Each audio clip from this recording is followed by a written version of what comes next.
ரஹ்மான் ரஹீம். ஏக இறைவனின் சாந்தியும் சமாதானமும் நம் அனைவரின் மீதும் உண்டாவதாக. எல்லா புகழும் இறைவன் ஒருவனுக்கே. நம்ம இன்னைக்கு ஒரு முக்கியமான நிகழ்வை தான் பார்க்க போகிறோம். இந்த ஈதுல் அதா சமயத்தில் இப்படி ஒரு நிகழ்வு நடந்திருக்கு. இது இன்னைக்கு பலராலையும் பேசப்பட்டு வரக்கூடிய ஒரு நிகழ்வாக இருக்குது. ஒவ்வொரு நிகழ்வின் மூலமாக அல்லாஹ் உலகத்தில் இருக்கக்கூடிய மற்ற மக்களுக்கும் ஏதாவது ஒரு படிப்பினையை அந்த நிகழ்வில் வைத்திருப்பான்.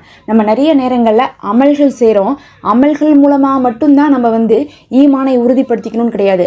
சில உண்மையான நிகழ்வுகள் மூலமாக தான் நம்மளால் பார்த்திங்கன்னா ஈமானை உறுதிப்படுத்தி கொள்ள முடியும்.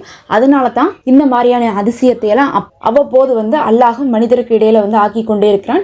இந்த தடவை பார்த்தீங்கன்னா ஒரு யூத மனிதர் செய்த ஒரு செயலை தான் நம்ம பார்க்க போறோம். யூதர்களை பத்தி தெரியும், அல்லாஹ்வே குர்ஆன்ல எச்சரிச்சிருக்கான் அவர்களை நம்ப வேண்டாம்னு சொல்லிட்டு.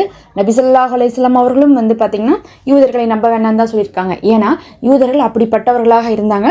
இஸ்லாத்துக்கு முற்றிலும் எதிரான நிறைய காரியங்களை ஆரம்ப காலகட்டத்திலிருந்து நபி ஸல்லல்லாஹு அலைஹி வஸல்லம் அவர்கள் கூட இருக்கும்போது என்ன பண்ணுவாங்கன்னா, கூட ஒன்று சொல்லுவாங்க, அவர்கள் இல்லாத போது வேற மாதிரி சொல்லுவாங்க. அதிகமான நேரம் நபி அவர்களுக்கு வாக்களித்து மாறு செய்தவர்கள் யூதர்களாக இருந்தாங்க. இன்னைக்கு யூதர்களை பற்றி சொல்லணும்னா மற்ற எந்த பழைய வரலாறு கூட நம்ம பேசாட்டினாலும் பாலஸ்தீனை பற்றி பேசினா போதும். பாலஸ்தீன் இன்னைக்கு இவ்வளோ கஷ்டத்தை அனுபவிக்கிறாங்க. காசா மக்கள் அத்தனை பேர் கொன்று குவிச்சிருக்காங்கன்னா எல்லாத்துக்கும் ஒரே காரணம் அங்கே இருக்கக்கூடிய யூதர்கள். ஆனால் அந்த யூதர்களும் எல்லாருமே கெட்டவங்க கிடையாது. அதில் ஒரு 2 குரூப் இருக்காங்க. ஒருத்தவங்க நார்மலான யூதர்கள், இன்னொருத்தவங்க ஜியோனிச யூதர்கள். இந்த ஜியோனிச யூதர்கள் எப்படிப்பட்டவங்கன்னு பார்த்தீங்கன்னா, அவங்க அவங்கள மட்டும்தான் மனிதர்களாக நினைப்பாங்க, மற்றவங்கள மனிதர்களாக கூட நினைக்க மாட்டாங்க. மற்றவங்க எல்லாருமே நமக்காக சேவகம் செய்ய வந்திருக்காங்க, நாம் ஆசைப்படக்கூடிய அனைத்தையுமே அடைந்து கொள்ளலாம் அப்படிங்கக்கூடிய எண்ணத்தில் எத்தனை பேர்த்த வேணால் கொள்ளுவாங்க. அந்த ஜியோனிச யூதர்கள் தான் காசாவில் போர் செஞ்சுட்டு இருக்காங்க. அங்கே பார்த்தீங்கன்னா 30,000க்கும் அதிகமான குழந்தைகள் கொல்லப்பட்டிருக்கு.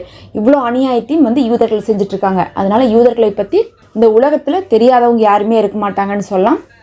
இன்னைக்கு பார்த்தீங்கன்னா ஒரு யூதரை பற்றி தான் பார்க்க போகிறோம். அந்த யூதன் பார்த்தீங்கன்னா பிஸ்னஸ் செய்யறதுக்காக ஒரு வெளிநாட்டுக்கு போயிருக்கான்.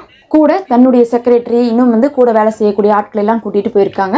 போன இடத்துல பார்க்கும்போது ஃபஸ்ட்டு கார்லேருந்து ஃப்ளைட்லேருந்து இறங்கினதுக்கு பிறகு காரில் தான் என்ன பண்ணுறாங்க, ஹோட்டலுக்கு போகிறாங்க. அந்த காரில் போகிற வழியெல்லாம் பார்த்தா ரோட்டில் அதிகமான ஆடுகள் மேய்க்கப்படுது. அதை பார்த்துட்டு டிரைவர்கிட்ட கேட்குறான், என்ன இதெல்லாம், ஏன் இவ்வளோ ஆடுகள் ரோட்டில் இருக்குது, ஏன் ரோட்டில் கூட்டிகிட்டு போகிறாங்க அப்படின்னு கேட்குறான். இப்படி கேட்கும்போது அந்த டிரைவர் சிரிச்சுட்டே சொல்கிறாரு, இது பார்த்தீங்கன்னா இப்போ எங்களுக்கு துல்ஹஜ் மாதமாக இருக்குது. இந்த மாதத்தில் தான் நாங்கள் இறைவனுக்கு தியாகம் பண்ணுறதுக்காக அறுத்து பலிவிடுவோம் ஆடுகளை எல்லாம் அப்படின்னு சொல்கிறாங்க. சொல்லிட்டு இதன் மூலமாக நாங்கள் இறைவனுடைய நெருக்கத்தை பெற்றுக்கொள்வோம் அப்படிங்கிறாரு. ஆனால் இந்த யூதன் என்ன சொல்கிறான்னா, அப்போ ஒரு ஆடு அறுத்தாவே போதும் உங்களுடைய அல்லாஹ்வுடைய நெருக்கம் கிடச்சிருமான்னு சொல்லிட்டு கேட்டுட்டு சிரிக்கிறான். அந்த டிரைவர் ஒன்றுமே பேசலை. ஏன்னா கஸ்டமராக வந்துட்டு இருக்கான், இவனை போய் என்னத்தை சொல்கிறதுன்னு சொல்லிட்டு டிரைவர் பேசாமல் விட்டுறாரு. அதுக்கப்புறம் இவங்க என்ன பண்ணுறாங்க, காரில் ட்ராவல் பண்ணி ஹோட்டலில் போய் ஸ்டே பண்ணிடுறாங்க. அவங்களுடைய டீலிங் எல்லாத்தையும் முடிச்சிடுறாங்க. முடிச்சுட்டு ஹோட்டலில் தங்குறாங்க. ஆனால் அந்த அன்னைக்கு இரவு அவங்களுக்கு தெரியாது, அடுத்த நாள் இதற்கான ஒரு விளைவை அல்லாஹ் ஏற்படுத்த போகிறான்னு சொல்லிட்டு அந்த அன்னைக்கு இரவு நல்லபடியாக ஹோட்டலில் தூங்கிடுறாங்க. தூங்கி அடுத்த நாள் காலையில் எழுந்திரிக்கிறாங்க. காலையில் எழுந்திரிச்சுன்னு இந்த நியூஸ் பேப்பர் படிக்கிறது, ஃபோனை செக் பண்ணுறது, இந்த மாதிரியான வேலைகள்லாம் செஞ்சுட்ருக்காங்க. அப்படி சோசியல் மீடியா பார்த்துட்டு இருக்கும்போது ஒரு போஸ்ட் வருது. அந்த போஸ்ட்டில் பார்த்தா ஒரு விதவை பெண் ஈதுல் அதாவுக்காக சதக்கா கேட்டு எங்களுக்கு ஹெல்ப் பண்ணுங்கன்னு சொல்லி ஒரு போஸ்ட் போட்டிருக்காங்க. எனக்கு கணவர் இல்லை, எனக்கு 5 குழந்தைகள் இருக்காங்க, உங்களால் முடிஞ்ச உதவியை இந்த நாளில் பண்ணுங்கன்னு சொல்லிட்டு கேட்டிருக்காங்க. அதை இவன் படிக்கிறான், இந்த யூதன் படிக்கிறான். படித்ததுக்கு பிறகு அவனுக்கு தோணுது, நாம் என்ன பண்ணோம், இதவே ஒரு காரணமாக வச்சு அவர்களை மட்டம் தட்டலாம் அப்படிங்கிற மாதிரி என்ன பண்ணுறான், ஒரு முடிவு பண்ணுறான். கூப்பிட்டு அவனுடைய செக்ரட்டரி கூப்பிட்டு இந்த அட்ரஸுக்கு போய் ஆடுகளை வாங்கி கொடு, அதே மாதிரி சில துணிகளையும் வாங்கி கொடுத்துட்டு நீ சொல்லு, உங்களுக்கு இதை கொடுத்து விட்டது ஷைத்தான் தான் சொல்லு, அப்போ அவங்க எப்படி ரியாக்ட் பண்ணுறாங்க அப்படிங்கிறத எனக்கு நீ வீடியோவாக பிடிச்சிட்டு வா அப்படின்னு சொல்லிட்டு சொல்லி அவனுடைய செக்ரட்டரி அனுப்புகிறான். இந்த யூதர்களுக்கு எப்படின்னா, அவர்கள் அல்லாஹ்வை ஏற்றுக்கொள்ளவே மாட்டாங்க. அல்லாஹ் ஏதாவது செய்தான்னு சொன்னால், அப்படி அல்லாஹ் செய்யலை நாங்கள் தான் செஞ்சுருக்கோம் அப்படிங்கிறதை காட்டுறதுக்காகவே என்ன பண்ணுறாங்க, அந்த நேரத்தில் உங்களுக்கு அல்லாஹ் உதவி செய்யலை, ஒரு ஷைத்தான் தான் உதவி செஞ்சுருக்கான்னு சொல்கிறதுக்காகவே இந்த யூதன் இந்த வேலையை பண்ணுறான். அதே மாதிரி அவங்க செக்ரட்டரி என்ன பண்ணுறான், ஆடுகளை வாங்கிட்டு துணிகளை வாங்கிட்டு அந்த ஒரு போஸ்ட்டில் இருக்கக்கூடிய அட்ரஸுக்கு போய் கதவு தட்டுறான். கதவு தட்டணும்னா அந்த விதவை பெண்மணி வராங்க. வெளியே பார்த்தனுமே அந்த பெண்மணிக்கு அவ்வளோ சந்தோஷம். வரும்போதே அவ்வளோ டயர்டாக இருக்காங்க அவங்க பார்க்குறதுக்கு. ஏன்னா அவங்களே ரொம்ப வறுமையில் கஷ்டப்பட்டுட்டு இருக்காங்க.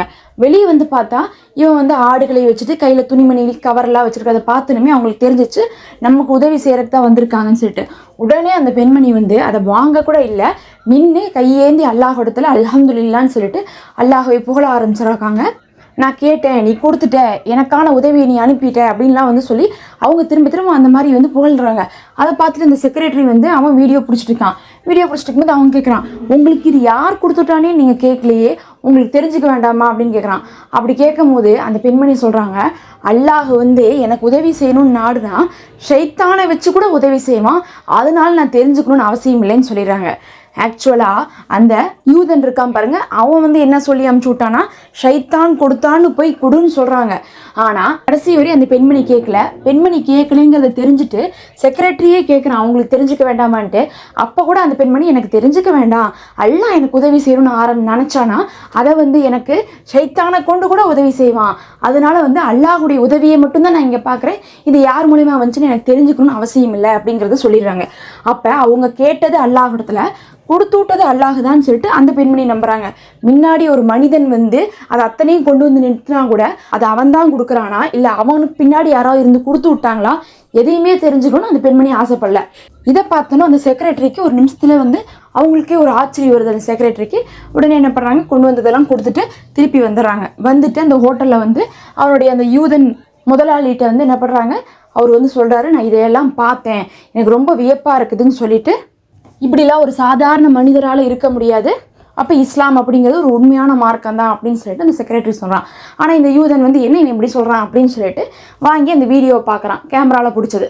அப்படி அந்த கேமராவில் பிடிச்சதை பார்க்கும்போது அவன் போய் பார்க்க போனதுலேருந்து அந்த செக்ரட்டரி கொடுத்துட்டு திருப்பி வர வரையும் நடந்தது எல்லாமே அதில் ரெக்கார்ட் ஆகிருக்கு. அதை பார்க்கும்போது அந்த யூதனுடைய மனசுமே ஒரு கட்டத்தில் மாறுது. நாம் ஷைத்தான் தான் கொடுத்து விட்டான்னு சொல்லி அதை அவங்க வாங்கினாங்கன்னா அவங்க ஒரு உண்மையான முஸ்லீம் இல்லைன்னு சொல்லிட்டு காட்டலாம்னு நான் நினச்சோம், இறைவனுடைய நாட்டம் தான் சொல்லிட்டு நம்புறாங்கன்னு அவன் புரிஞ்சுக்கிறான். அப்போ அவனுக்கு ஒரு சந்தேகம் வருது, அப்போ இறைவன் தான் நம்மளை வந்து இந்த ஒரு ஆட்டையெல்லாம் ரோட்டில் பார்க்க வச்சு அது மூலமாக வந்து அந்த டிரைவர்கிட்ட கேட்க வச்சு அதுக்கப்புறம் அதே மாதிரி அந்த போஸ்ட்டை பார்க்க வச்சு உதவ வச்சுருக்கானா, அப்போ இந்த பெண்மணியுடைய துவா தான் வந்து நமக்கு இத்தனை நிகழ்வும் நடந்து அந்த பெண்மணிக்கு நம்ம உதவி இருக்கமா அப்படிங்கக்கூடிய சந்தேகத்தை அந்த மனிதனுக்கு வந்து எழுப்பியிருக்கு. அவனுக்குள்ளேயே ஒரு மனசுக்குள்ளே ஒரு சலனம் இருந்து கொண்டே இருக்குது. அதுக்கப்புறம் அந்த அன்னைக்கு நைட்டு வந்து அவன் தூங்குனாலும் தூக்கமே வரமாட்டேது. அதை பற்றியே அவன் நினச்சிட்டு இருக்கான். ஒரு கட்டத்தில் அப்படியே கண்ணசந்தாலும் கூட கனவுலையும் அது சம்மந்தமாகவே வருது.